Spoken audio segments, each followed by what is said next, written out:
Hi there, Pursuing Freedom listeners, and thanks for tuning in today. I have a really interesting guest on the show today that's probably going to bring a lot of ideas and interesting inspiration for you in your business. So typically we've been recording and interviewing real estate agents that are actively selling, and Mike Cuevas, who's on the show with us today, who is the founder of the Real Estate Marketing Dude, is actually no longer selling real estate, but instead helping real estate agents to grow their business. So we're going to dig into the service that he's providing to help you brand yourself and get out there and get found, because it's really interesting. But he was in real estate since 2002, so he also brings a wealth of knowledge as an active real estate agent and former agent. I met Mike because of a mutual friend and was actually a guest on his podcast, which is called The Real Estate Marketing Dude. And you guys definitely need to check it out.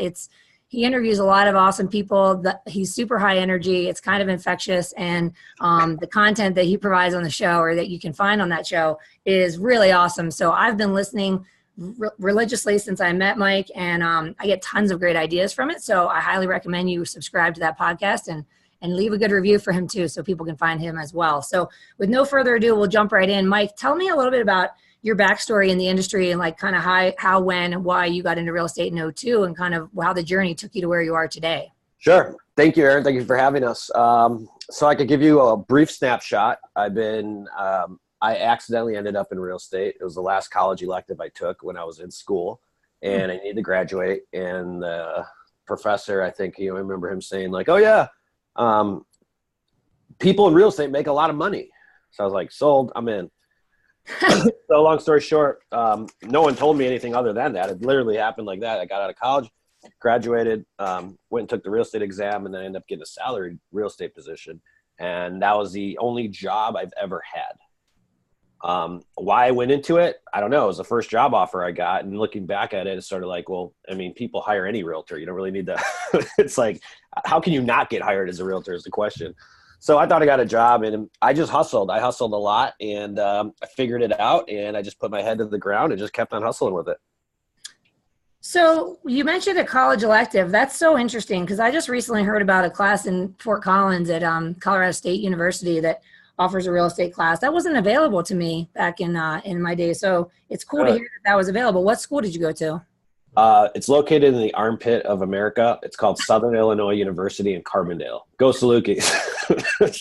For all those that are listening in Southern Illinois, just put your earmuffs on now. So that's where you got into real estate then, was Southern Illinois, right out of the gates? No, I mean, I lived in Carbondale for my entire college career, and then I moved back up to Chicago, and I started selling real estate downtown Chicago, working out of Water Tower Mall. Here's what I learned really fast. Let's get right to it, because what I figured out in real estate was like, I believe this business is a giant popularity contest. So my friend and I, my best friend in the world, are sitting at the bar at 4:00 on a Thursday, because that's what 22-year-olds do. They get drunk. And the first 6 months of my career, I spent it struggling like most new agents, right? 22 years old, a week before I'm doing keg stands. Now I'm selling $400,000 condos on Michigan Avenue. How the hell am I going to earn someone's trust, right? So me and my best friend are sitting there at a bar having burgers and some beers. And what happened was that he decides to tell me that he referred this realtor a $400,000 listing because she was a lot cuter than me. And I was like, holy shit, a $400,000 listing is $10,000 GCI, right? $10,000 to a 22-year-old kid is like winning the fucking lotto. You don't even know how much money that feels like at that time. And instantly, I remember went home that night and I cried, because I realized that if my best friend didn't know what the hell I did for a living, how the hell is anyone else? So I instantly started researching, studying. How the fuck can I get my name out there to my friends? I knew where business comes from. I know 60+%. I know this is a referral dominated business, but I realized that if my best friend didn't even know what I do for a living, how the hell is anyone else? And therefore, how is anyone going to refer me business? How is anyone going to know me? And the truth is that for you new agents out there, is that your best friends don't take you seriously until you have established yourself and they have trust in your service, period. So there's a way to overcome that when you're a newer agent coming on into it. And that whole learning through trial and error was really how I developed the whole system we came up with today. And it's revolved around one thing: don't forget I fucking exist. So tell me more about what it is. Like, what exactly does the real estate marketing dude do to help make sure that people know you exist? we create media and content around an agent's brand so that it makes them very hard to be forgotten about. And we do it without really having to talk about real estate at all. The model that we use with our marketing right now has nothing to do with real estate. It would work for a mortgage broker. It does. It works for an insurance agent. It works for anyone. We're just doing it in the real estate space. And we believe in creating a lot of content. We believe in authenticity. We believe in creativity. We believe in providing value and using that content as an excuse to essentially farm the relationships we have in life, or to essentially farm our local geographic market, or to just be everywhere all the time. And here's why it works. It's a different way to look at lead generation. When we look at the statistics and we look at, all right, where does business actually close at, right? And we see this all the time with real estate agents. Real estate agents go out there and they go see some guru. Some guru's like, go ahead and get a bunch of fucking Facebook likes. It doesn't work. They tell them to go out and buy $3,000 a month subscription. Oh, go join that coaching platform and go hit for sale by owners in a very hot market. Like, it's just a bunch of old crap that's, I think, is very dated. Now, when we look at what business actually closes, 63% of business, actually 66% of business was in the form of referral and repeat clients, all right? Now, you don't get referrals and repeat clients from strangers, do you? Do you get referrals from a bunch of strangers that never met Aaron Bradley before, or who do you get them from? Yeah, friends and past clients. So if you're not staying or communicating consistently with those friends and past clients, I'm sorry, you fucking don't exist to me. Right? And that's really all this is. It's don't forget I exist. And we have to create content because it's our job to remind our database what we do for a living. It's not their job to remember to refer us business. So we make it really hard to be forgotten about. And the reason and how it works are these statistics. So if your listeners, you guys want to write these down, 10 to 15% of your network, they're moving. It's not theory. This is mathematical fact. So I want you to do the math. If you have 100 people in your network that really know what the hell you do for a living, know, like, and trust you, well, it's safe to say you're probably going to get the lion's share of those people that are actually moving. However, that's not the primary reason why I market my database. I do it for their referral business because that's where the majority of business comes from for real estate agents. Same with lenders. Yeah. You know, so we just stay in front of them. It's a numbers game. 100% of the people can refer me someone. 100% of those 100 people have the ability to refer me one client this year. It's just a matter of if they're going to do it or not. Right. So let me ask you something about the backstory here, because when you got into real estate in 2002, none of this stuff existed in terms of, you know, creating, well, I guess people were creating their own personal brand, but without the exposure that social media affords you. So how did you, what clicked for you when you were starting kind of grassroots building your brand? And when did you realize the importance of your personal brand, which we can talk a little bit more about what that means after? Right away, because I actually got, people are like, how'd you get started when you were 22 years old? Well, I used to be a party animal, believe that. I used to get drunk like 5 days a week. And that's also where I got all my business. Now, I was single. I was 22 years old. I was living downtown Chicago. So what the hell was I going to do? Now, I knew that every single time I went out at night, I used to carry a yellow pad of paper in the back pocket, and I would carry it around. And when everyone was blacked out drunk, I'd get their direct mail addresses and their email addresses. I'd have conversations with them because I knew 1 out of every 10 people I was talking to were moving. So it wasn't a matter. It was, for me, it's just like, I'd rather talk to 10 people than talk to 40 Zillow leads who don't know who the hell I am. And it's the same fucking thing. Right. So I was looking to build my audience. So that was the difference. I knew that I don't believe that I don't celebrate a transaction. I celebrate the relationship, because I know that a transaction is only a stepping stone to several more. I don't care if I get paid $5,000 on a closing. Great. I care more about, oh my God, I got a new relationship that's going to create another $20,000 for me, because I'm playing the long game. Yeah. Does that make sense? No, I love that. And I find that fascinating because I also was getting drunk 5 days a week when I was 22. I was doing it without trying to have a career around it. I was like this one girl I met on spring break once. I have to say that. Oh my gosh. It must have been awesome. Yeah, no, I mean, I was living in Barcelona making $900 a month. So definitely not, like you said, $10,000 would have been like winning the lottery, because it was practically my annual salary at that time. No, I mean, I think that's fascinating that you kind of had that wherewithal really early on. And then, so when social media came about, did you grab hold immediately, or was it kind of like? No, accidentally. So I'll explain that. It's an interesting story. So the first thing I did, I didn't even answer your question. I beat around the bush. Sorry. First thing I did was start direct mail. I went out and I called all my friends. I got their direct mail list, and I started sending them 2 letters a month. All of the content I would send them had nothing to do with real estate. I would create my own little newsletter that just had a bunch of fun fact type stuff, and I would send it to them once a month. I used to have to run to Kinko's, get them all printed out. I'd manually address every single one. I'd stamp it. I used to pay my mom eventually $250 just to do the fulfillment for me on those. But I was religious about it. I kept on doing it. So that's actually how I got my start, because it was like farming. It's the same thing, folks. Like, farming relationships is no differently than direct mail farming. The only difference is that when you farm relationships, you generate referrals. When you farm a bunch of strangers in a neighborhood, what you're really looking to generate is turnover business. So you do both with relationships, and that's why I like that audience a lot better. Okay. Then email came. So video email. Then it went to video email, and then Facebook shows up. The only reason we realized Facebook, Facebook accidentally, I realized the power of it in 2009. We were doing a ton of short sales at that time. And we were doing 25, 35 closings a month just on short sales. We had one of the largest short sale teams in the country at that time. And what happened is that I remember, if you remember the statistics at that time, 36% of people who own properties were underwater. So it was like 1 in 3. And we were the only shop in town that really knew how to negotiate these things. Like, well, what happened was I made a post on Facebook and I said, here's how you get the bank to stop calling your house. It was the do not call script, right? Or how do you get the collectors to stop calling your house? And boom, like 3 or 4 referrals instantly. I was like, holy shit. Facebook is just an extension of my database. And that's when it clicked. It was like, if I could market my database consistently through direct mail, if I could create a consistent email list, I use video email. And if I could also do that consistently on social media, I'm everywhere all the time. And it's really the Bath and Beyond marketing plan.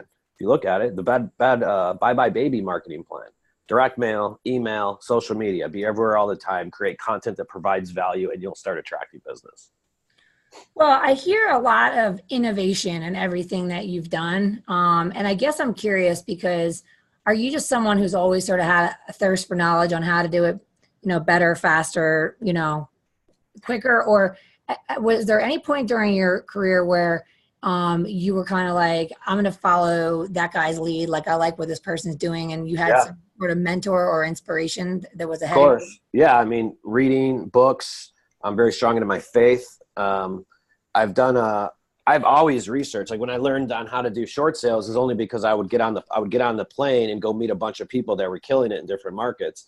And I learned from them, eventually befriended them, joined their masterminds. And I put myself in those positions. They didn't come to me. And that goes for anybody that I do business with. The most successful people go out of their way to put themselves in those positions. They make an effort to surround themselves around the average of the 5 people they want to be. Right? They don't sit there and go hang out with a bunch of losers. And that's actually why I got out of Chicago. I moved from Chicago. I'm doing it right now. I'm living that exact story. I picked up and left. I quit a $250,000 a year job and took my family across the country without a job. And I did that just 15 months ago. And it was good. It was well worth doing. But I understand the power of association. And I just believe if you really want to make something happen, you can just do it. I'm laughing because if you read what I posted on Instagram this morning, it said something like, alone we can do something, together we can do so much more, or something, a Helen Keller quote. And it was like, you are the product of the people you spend the most amount of time with, so choose wisely. And, grateful for the people I've got to hang out with on my journey as well, because you're always getting inspired and motivated and, learning. So that's awesome. What about the technology piece? Like, was that something that you've always sort of had in your back pocket, or just something like, because I think a lot of people listening are like, well, first and foremost, they can hire you to help them with this brand building. But like, a lot of times I feel like people get stuck because they're like, well, I'm not good at that. I don't know social media, technology, whatever. So like, therefore I just don't play in that space. And I think I've never been a tech geek. I still don't think I am. This is common sense to me. Like, everything that we're doing doesn't require technology. Like 64% of realtors don't even have a fucking CRM. So this is a very tech inept industry to begin with. 56 and a half years old is the average age of the agents across the United States. So I don't think that you need like super duper technology, because most of the super duper technology is associated with high cost lead generation. You know, you're talking about the platforms. I won't name any names, but our super duper autoresponder. It goes into a text message. It goes into voicemail and blah, blah, blah, blah, blah. That's the problem, is because there's so many shiny objects that people are drawn to, and they sound really sexy. Like I love the whole autoresponder thing, but you know what I love more? What actually pushes the fucking needle. And that is where the business comes from. And everyone listening to this, go ahead and track your stats. Why are you spending 90% of your time, energy, and budget on shit that only 5 to 10% of the business actually comes from each and every year from you? Yet alone, you still go back and you ante back up. This whole, I don't consider myself a tech person. I did have to learn the video side of things, but my business model is really simple. When everyone else is going this way, I'm going that way. And that's what we're doing with video right now. So as you've developed this and, you know, obviously researched it and you're getting results and your clients are getting results, I am very curious to know, with the demographic of folks that have come to you and said, sign me up, I'm ready, I want this. Are you seeing a good blend of new versus seasoned agents? Or do you feel like, I mean, do you have any advice if someone's brand new, just like jump right in and make this part of the game plan? Or Sure. What we're doing is really simple, but it's like anything, it's new. And in anything new, you're going to have to take the time to go ahead and learn it. My challenge that I would ask your listeners is that when you went on your first fucking listing presentation, you were nervous as hell. That was new too, but you learned on how to do it. When you're creating content and doing what we're doing, it's just a new process that has to be learned. And once it's learned, it's just something you rinse and repeat every day. So yeah, it's learning, but at the same time, I would say it's the people that put themselves in those uncomfortable positions are always the ones who come out on top at the end of the day.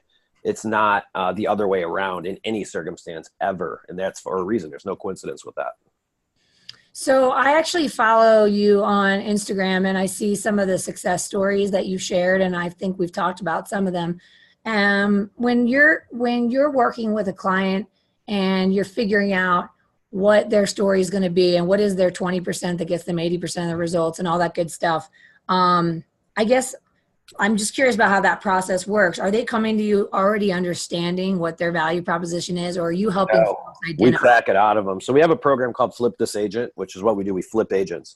And it's a lot of fun because what happens is that like I can't even work on my own branding, and I do this for a living. It's because I'm in the weeds, and I see the exact same thing with agents. Like even you'd probably look at your own business and be like, who the fuck am I? I don't know what to do, because you're in the weeds in it. And you have to take a step back. So when we rebrand somebody, we do everything for them. But what we do is we start off with like a 2-hour deep dive or therapy session where we're figuring out who the hell they are. Only 4% of consumers use the agent because of the brand they're associated with, which means that consumers hire you guys, not the brand. No one cares where you hang your flag. Right. Maybe super duper, Uber luxury markets, but that's like the 0.25% of us.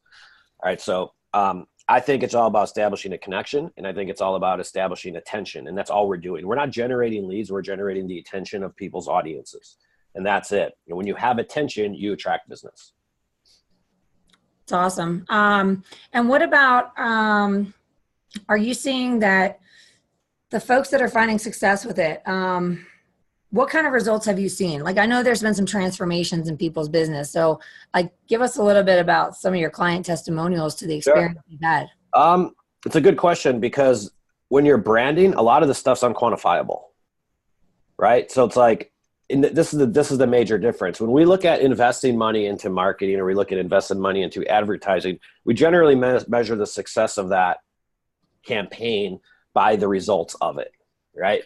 When you're personal branding and that you're investing into the personal brand, it's really an unquantifiable thing. And let me give you an example. I could go out and buy $4,000 this month of Zillow leads, and the minute November 1st comes around, it's gone. I either made money or I didn't. When you're talking about content creation and branding and videos that we're going to create, they're going to stay on YouTube forever, your website forever, that shit's going to keep on going. I got 3 leads this month for videos I've done 3-4 years ago in Chicago still. I'm not even there anymore. So when you're creating content, I don't believe you could put a dollar amount in investing in your own personal brand, because the content you create, as long as it's good, will live forever. And you never know when it's going to generate something for you. So it's hard to say like, what are the results on? But the short answer is good. We look at agents real simple. I'm seeing 90, maybe even 95% of the people we're working with aren't keeping in touch with their people. So for us, It's not that we're smart or we're doing the obvious. We're doing the common sense. I know when I extract somebody's Facebook contacts or their direct mail contacts, I know 10 to 15% of them are moving. I don't know if they're going to be right now. I know it'll be the next 12 months. And all we're doing is creating an authentic message to keep their brand at the forefront, to establish a connection, right? And it's just a giant, you know, I had one guy, very big name in real estate, reached out to me last week, and he's like, dude, I can't get you out of my fucking head. I see your videos everywhere. He's like, you own a piece of my fucking mind now. And I'm like, yeah, that's what I'm talking about. And that's the exact same thing. And we just struck a good affiliate deal, right? It's because I kept showing up. I've been doing videos and targeting this fucking guy for 12 months, but I didn't just stop because I didn't get results on the first month, right? And that's what this stuff is like, the truth is you should probably be doing a little bit of both, but there's absolutely a difference between prospecting, I call advertising, and marketing. What we're doing is the human side to the business, right? So we're coming in saying, hey, here I am. We're doing videos of people's families, the human connection side that really provide authenticity with people. And that all comes through personal branding. Yeah, I love it. I have a lot of questions for you. I'm mainly just because I got serious about building the personal brand, so to speak, using video, using social media, probably just 6 months ago, to be honest. And I feel like I'm winging it kind of. What are your thoughts on how often you should be posting video? Is it daily? Is it multiple times a day? Is it weekly? Sure, that's a good question. You got to look at media creation like you're a publisher. So it all starts by planning the media first. That's the very first thing we do. One, it depends on your own budget. How much content you want to create, how much time do you have to create it. I recommend, if you're going to do, there's a difference between planned and like pop-up content, I guess. Yeah. So when we're launching like these business interviews, or we have somebody that's doing a green screen content marketing campaign, they're publishing every 2 weeks at the same time. And when you're creating media, the key is consistency. Apply this, you guys, to direct mail farming. It's the exact same thing, but we're doing it with media. All right. And it's the same thing. Direct mail farming, you take 2 months off. You fucking, what's the point of the previous 10, right? It's the same thing with this. You have to show up all the time and be consistent with it. Now, when you crack your brand, you crack the theme or the story that you're going to talk about. So I'll give you an example. We have a gal in Houston. We're just about to launch her, and what she ended up creating was something really, really cool. She basically is creating, she donates a certain percentage of her income towards dog rescues. And we created a whole designation that we're launching. And she's going to go nationwide with it and offer this to realtors and brokerages and lenders like yourself for people who want to donate and give money back to a dog rescue. We're putting together the done-for-you marketing plan on the back end. Now, because of her passion is saving lives, her content and her media series is based upon hometown heroes that do the same thing. Okay. If I'm a gym person and I'm a health nut, my content series is going to be talking about business owners that are also in the health space, right? So the brand cracks your storyline.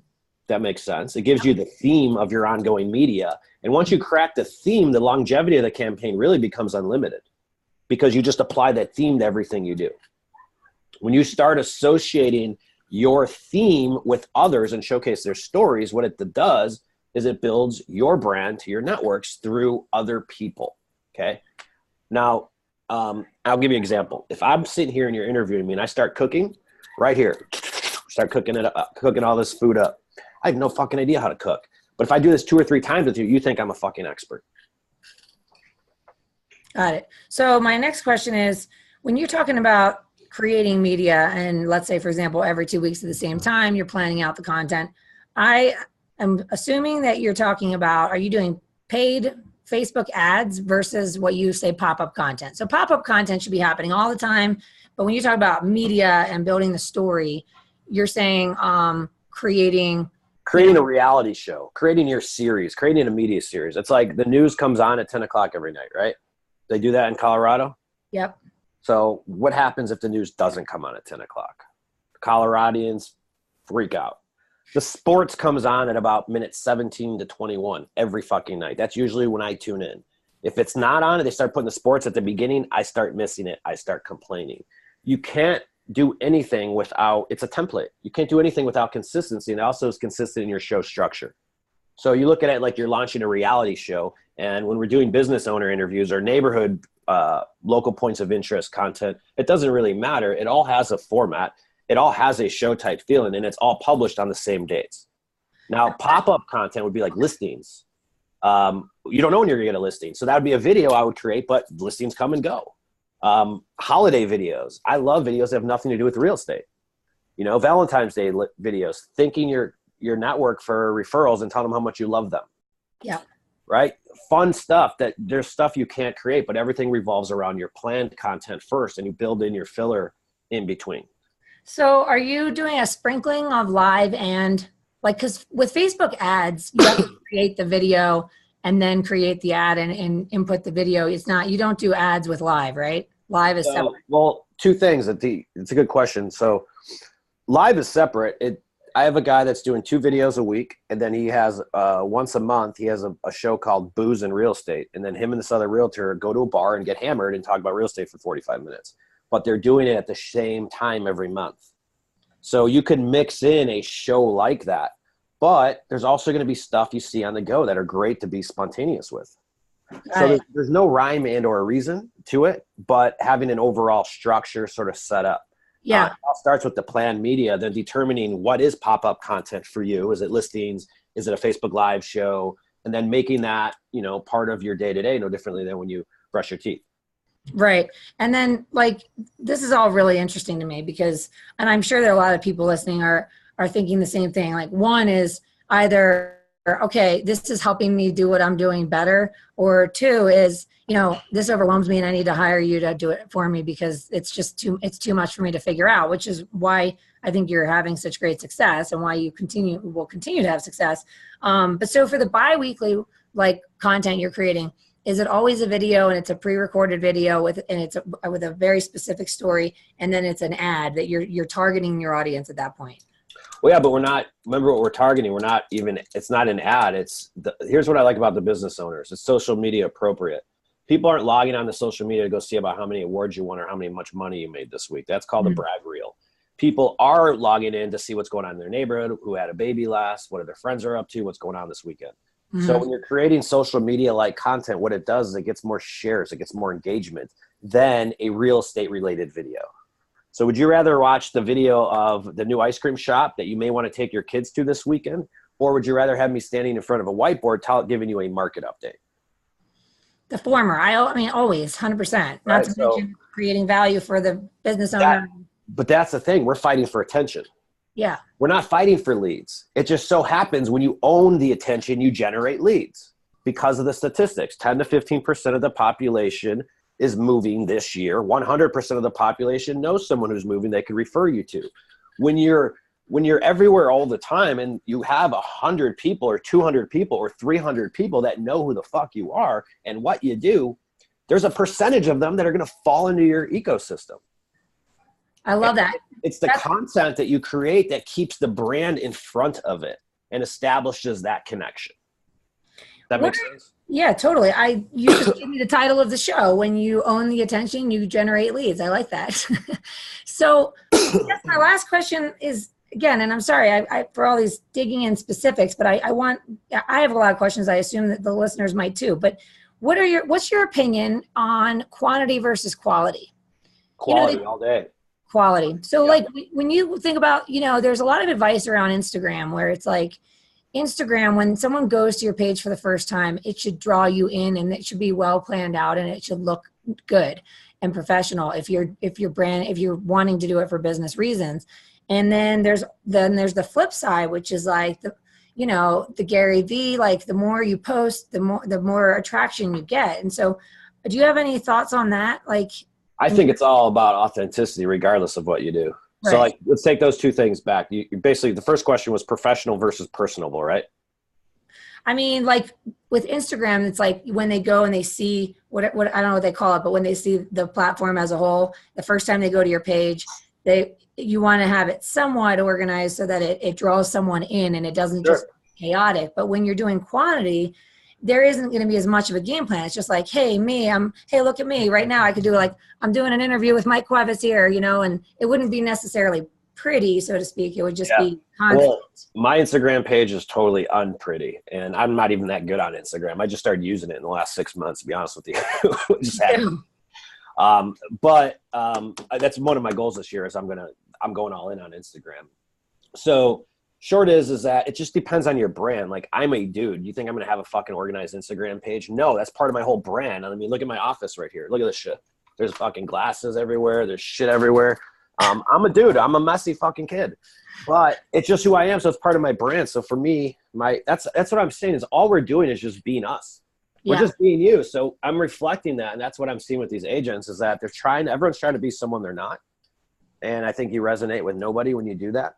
Yeah. But when people start connecting with you authentically is when I think that's just when you just start attracting business. So the answer is I don't overthink it. If you're a neat person, then be neat on your Instagram page. If you're not a neat person, don't fucking be neat on your Instagram page. Who gives a shit? Don't overthink it. There's more important things. And what are your thoughts to folks that are paralyzed by fear when it comes to video? I think that you were paralyzed by fear on your first listing presentation and you got over that. So apply the same thing to it. I like that. Yeah. No, I mean, I kind of joke to people that are like, oh, I'm seeing your videos and it looks like things are going so great. I'm like, well, that's the beauty of social media, sunshine and rainbows. Right. Everything is perfect. Right. But I mean, you just throw your pride out the window and it's like, I'm just like, I'm a dork and I'm a geek and I love entrepreneurship and I like talking shop with people. And so I figure I'm just going to let everybody know about the fact that I'm a dork and it's okay. Yep. That's funny. Well, I think this is awesome, Mike, and I appreciate you taking the time to get on the show today. And sure. Thanks for having us. And I hope that when folks are listening to this, they're going to be inspired to reach out to you. So what's the best way to contact you? Sure. My website's very hard to remember, guys. Ready? realestatemarketingdude.com. Go ahead. There's a bunch of content. We have a ton of subscribe to our podcast. Check out our blog. There's a couple training courses on there. All of our services are on there, but we built our site because we give value. I mean, there's a lot of content on it. So we want people that's there for people to consume and take. And if you have questions, feel free to call us or you can schedule a demo with a dude right off the site. All right. I love it. Well, I wish you continued massive success and I continue to be inspired by you. So thank you so much and have an awesome day, Mike. And thanks everybody for tuning in today. And as always, we would love it if you could subscribe to the podcast if you're enjoying this and leave us a review to help us continue to attract awesome people like Mike. And thanks again, Mike. I appreciate you being here. Thank you. Thank you, guys. All right, everybody have a wonderful day.